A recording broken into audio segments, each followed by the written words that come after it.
see these tiles. See? So all these need to be broken out and replaced.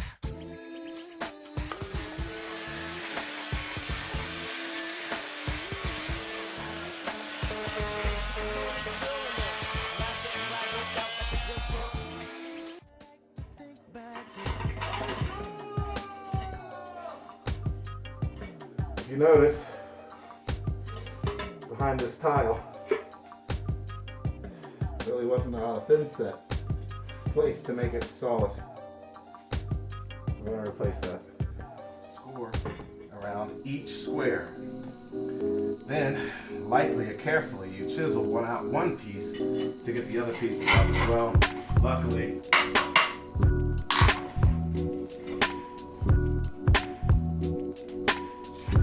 this is our Acrylic Pro, like I said before. I'm going to use this to butter the back of the tile. I just got a fresh one and I'll utilize some of the old ones she already has. Luckily she had one in the tile because I had a chip tile here that I want to replace. 1, 2, 3, 4. This is here if you notice. There's a chip right here. So I went in the garage and I found a replacement, thank God, by the water heater. Alright, like I told you before, make sure you keep those extra tiles.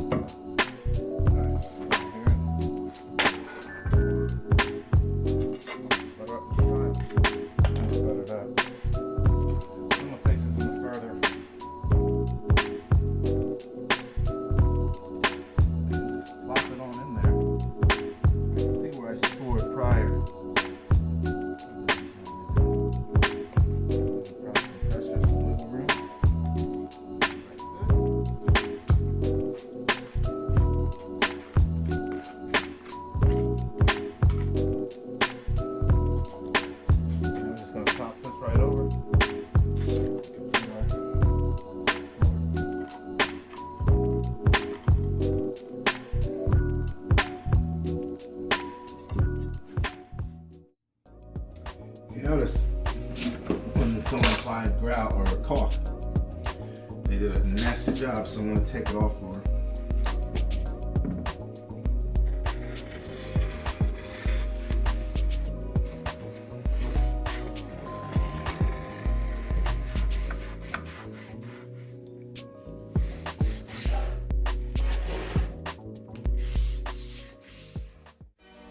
Now we're going to go ahead and finish grouting the floor. It's really